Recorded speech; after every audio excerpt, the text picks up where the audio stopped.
We are going to draw this iris today. I'm in my basement. I had internet issues yesterday, so I brought all my stuff in to do a live on a different group yesterday, and so I just thought I'm not taking it all back out there, and so that's why I'm here today. So anyway, I have to tell you, I cannot recommend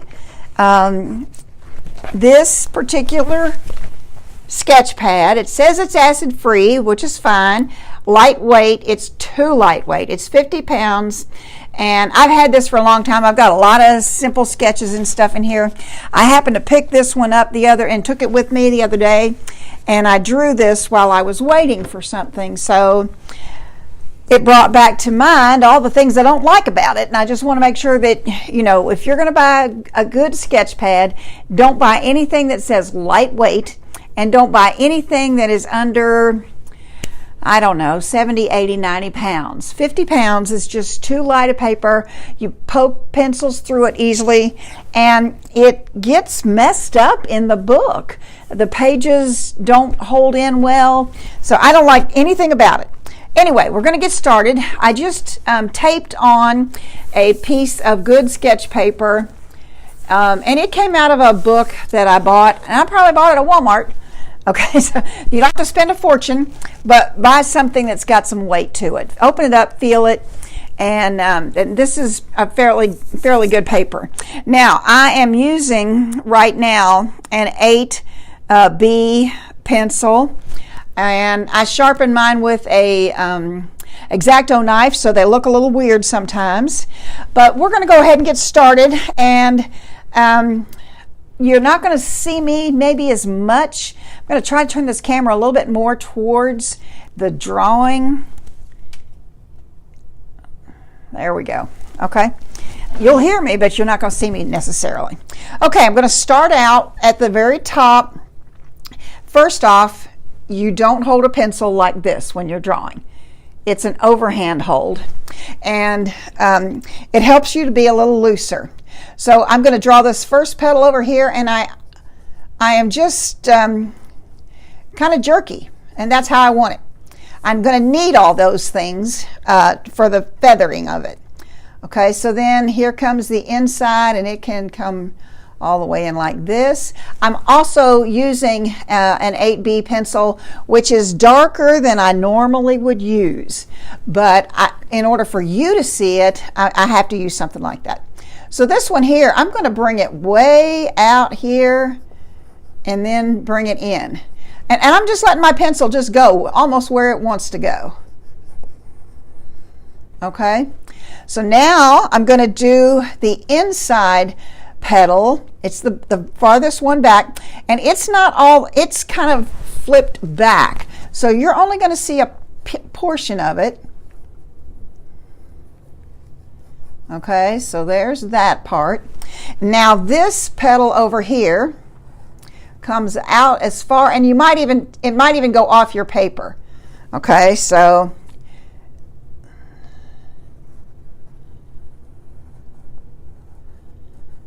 and then I do this one over here, and this one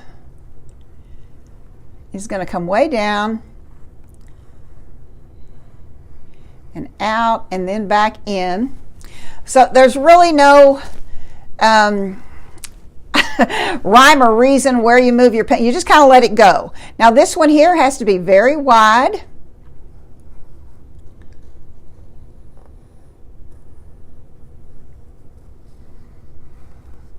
Okay, so there we have a basic iris on there. Now, why do I have all these silly herky-jerky moves? Well, here's what I'm going to do. I want to flip some of these petals to where they look like you're seeing the underside. So if you look around your drawing now, you're going to see some places that are like this, okay? And they'll come in here. Here's a good one. There's a nice one. Here's a good one. So let me show you what we're going to do. I'm going to draw inside. There. Now I just fill that in. And that will give you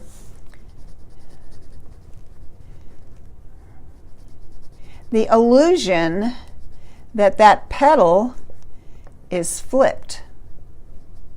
Okay, so now we're going to do that. You can put those in anywhere you want. Like here's a really good place right here. You can flip it really big. You can flip it kind of small.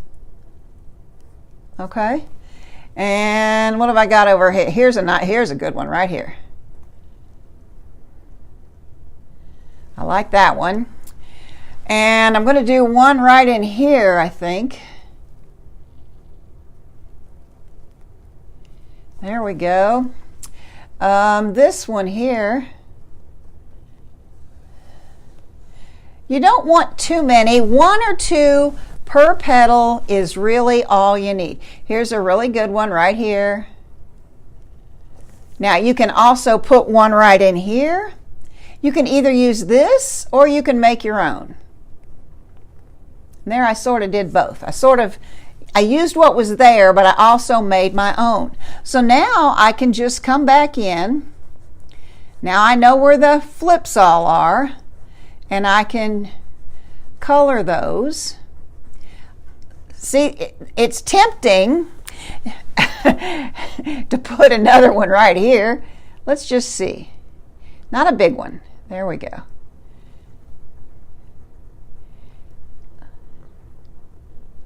Oh, I like that. Yep. See how? Now, if you're having trouble seeing it, back up. A painting, drawing, whatever, is meant to be seen, viewed from 6 feet.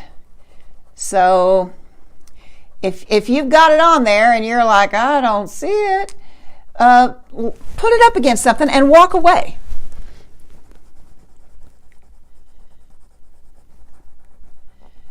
It may take you a while to get the herky-jerky, and that's why you do. That's why you have your pencil in an overhand hold, so it's looser.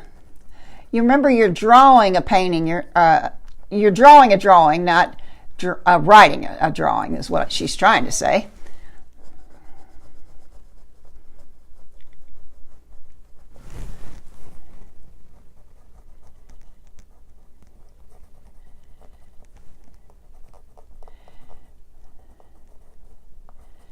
Okay, I have to squint a lot, so if you see me make my face all screwed up, don't worry. I can't see well. I do my best, but I can't see well. Now my paper's trying to come off. That's okay. Okay, so here's my last flip, I think.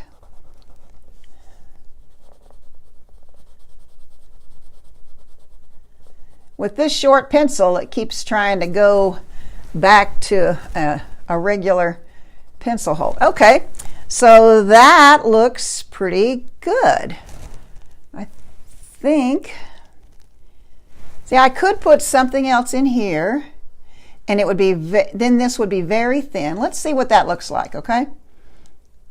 Let's not do a great big one, but there we go. So now you can see that whole petal is turning in this way and this way. So you could add more. There's no there's no rule that says how many you need to add. Now let's go ahead and do some veining, because that kind of shapes your leaf.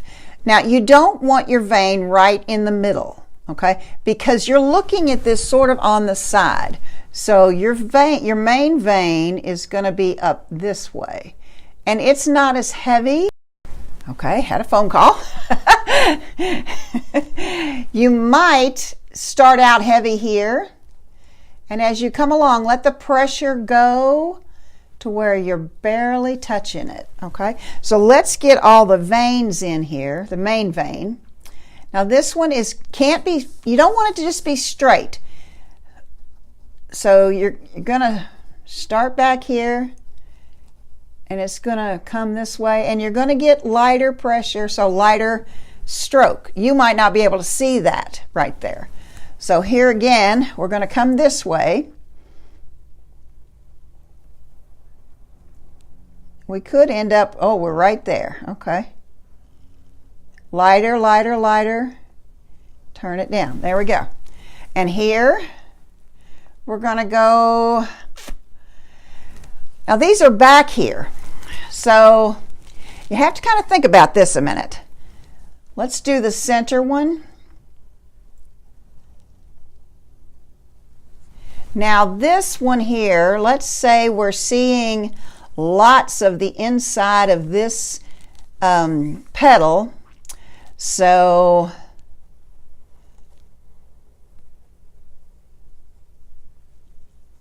there's that. And now this one here,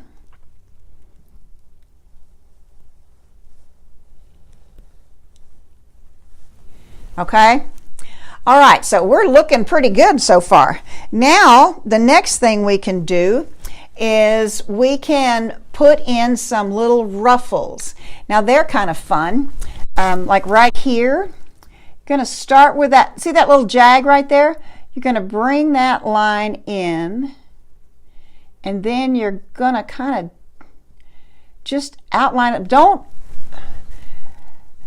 It's not as, your pressure in your pencil gets very light in here, and it's darker where it starts. So let's try a few of those. And if you'll look at your flower, it'll tell you where your ruffles are. Here's a good one, I think. So we want to make this part darker, and that's much lighter. And let's see, we got one right here, it looks like. It's on the edge of the petal is darker. And here's a good one. I'm hoping I'm not getting my head in your way.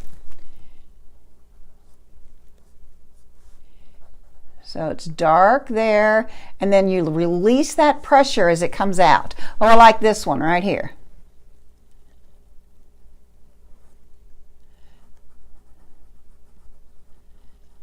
There we go. Okay, so you can see that the petal is getting its shape. Now, what we're going to do is we're going to put, I'm just going to show you on this one here. We're going to put some regular veining in. Okay, I'm still using my 8B pencil. I have not changed at all. It is just the pressure. Now, I have to go kind of light on this, although I'm going to go heavier so you can see, but I would not be drawing it this heavy in my own drawing. Okay, so you want to make the veins, and they are herky-jerky too.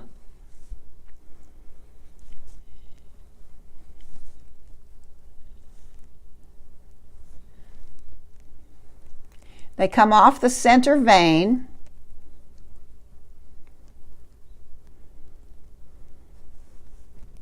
Again, there's no real rule. It looks like blood veins. So let's pull up the finished one. Okay. So we're putting in all of this little veining right in here. And then an iris always has this velvety looking stuff right in here, and it starts out wide here, and as it gets out and about this area, it's much narrower. And I'm just going back and forth. I'm going to put it in here. It follows the center vein. Now this one here and the center petal will be the widest because you're looking straight at it. Okay, so this one is going to be here.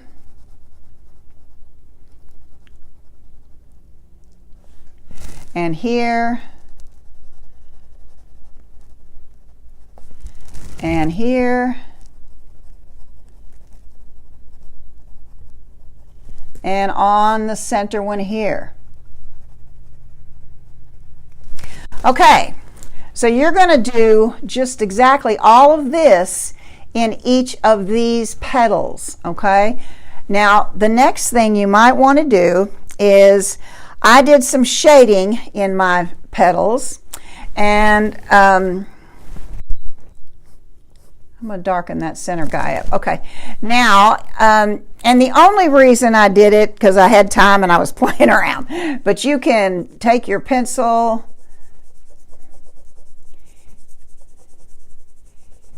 and go in very, very lightly. Now, this is an 8B pencil, so I could get a lighter pencil, but this is a good way to practice your pressure too.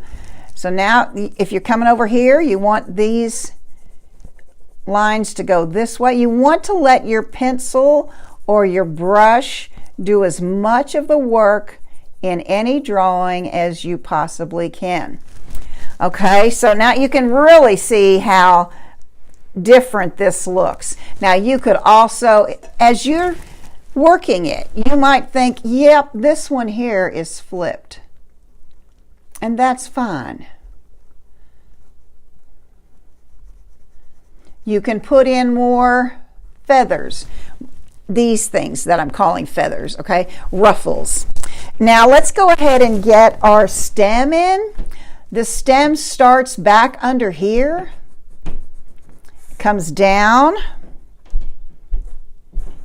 and it has to curve. Please don't make it straight. Okay, so here it comes up.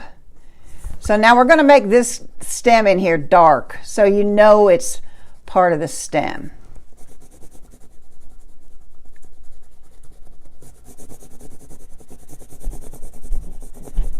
I'm picking up some of the I put this paper on a board, and there's some things underneath, you know, it's, I don't know what, you can feel it. So it's kind of rough under there. So it's picking up some of that. So here I'm going to put in a leaf, a great big tall leaf. Now it's going to come all the way, go behind this. It's going to come up. I'm going to turn it. It's going to come back down. Okay, so where it turns, this is the other side of the leaf. So it's going to have a different color than the rest of it. So it's going to be darker. Okay, and then this is going to be lighter.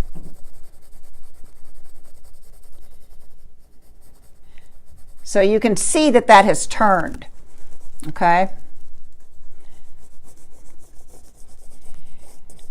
Now I'm just getting you started. I'm showing you exactly how to do it, and you're going to finish your own. And then I hope you're going to post it on our page.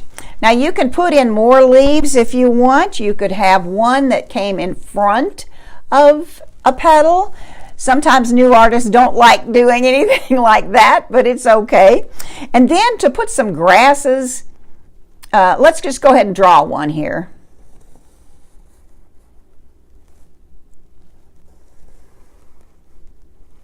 I'm not going to turn him, but you're going to see how it is. Okay, now we're going to put some grasses. These iris are out in the garden, so we're going to put some grass in here. Now I haven't filled this one, I hadn't colored him in, so we'll get him in there just enough to where you can see what the grasses do.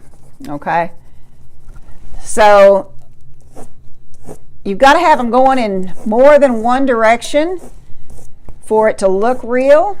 If you did them all the same way, it would look very contrived. Now, if you wanted to give these some little seed pods on them, okay, I'm just starting out wide and then kind of shooting it up. Starting out wide, and this one's covering this petal. It would grow that way in real life. In nature, you would see it like that. So you can decide where you want your seed pods to go. Get wide, and then there. See, they're just starting out wide, and they get skinny. And you don't want them all. See how here, here, here, here, up and down, okay? Down in here. If they were all on the same, you can put some down in here. If they were all on the same plane, that would look very, very contrived, okay? So you sit back and you look and you go, okay, this is looking pretty good. I'm pretty happy with how this is working, and I hope that you have that you understand the concept here. That's my goal, is for you to understand how to do something, and then for you to go ahead and go and do it.